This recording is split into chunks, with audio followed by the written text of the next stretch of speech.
आज दादरमधील कबूतरखाना हटवण्यासंदर्भात मुंबई हायकोर्टामध्ये सुनावणी होणार आहे। या सुनावणीकडे सगळ्यांचं लक्ष आहे। मुंबईच्या दादरमधील कबूतरखाना परिसरामध्ये जैन समाज काल चांगलाच आक्रमक झाला होता। कबूतरखान्यावरील ताडपत्री आंदोलकांनी हटवली आणि मोठा राडा या दरम्यान पाहायला मिळाला। दरम्यान आज होणाऱ्या सुनावणीकडे सर्वांचं लक्ष लागलेलं आहे।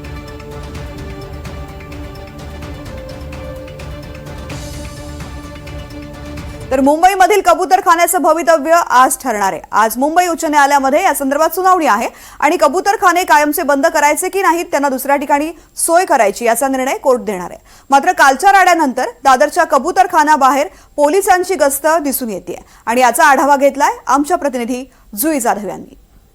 मुंबई उच्च न्यायालयामध्ये आज कबूतरखान्यांचं भवितव्य ठरणार आहे। मुंबईचे जवळपास 51 कबूतरखाने बंद करण्याचा निर्णय उच्च न्यायालयाने दिला होता।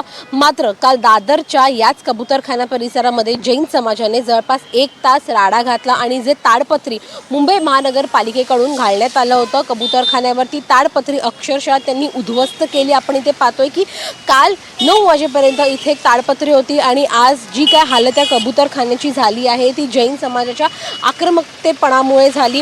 मुख्यमंत्री देवेंद्र फडणवीसांनी बैठक घेतली होती। त्यांनी आश्वासन देखील दिलं होतं की कबूतरांवर अन्याय होऊ देणार नाही, योग्य ती सोय त्यांची करू आणि उच्च न्यायालयाने देखील आदेश दिले होते की कबूतरखाने बंद करावेत। मात्र काल ज्या पद्धतीने जैन समाज आक्रमक झालं त्याचा देखील समाचार कदाचित आज मुंबई उच्च न्यायालय घेऊ शकतं। आपण पाहतोय की पोलीस देखील इथे आहेत, ते टप्प्याटप्प्यांवर तैनात करण्यात आले आहेत। पोलिसांची एक व्हॅन सतत या ठिकाणी आता उभी करण्यात आली आहे, कारण का कुठल्या क्षणी जैन समाज आक्रमक होईल या कबूतरखान्यासाठी ते काही सांगता येत नाही, यासाठी पोलीस देखील तैनात झाले आहेत। आज दुपारी 3 वाजता हे सर्व मॅटर लिस्टेड आहे आणि त्यामुळे या कबूतरांचं भवितव्य आज दुपारी 3 वाजता निश्चित होणार आहे।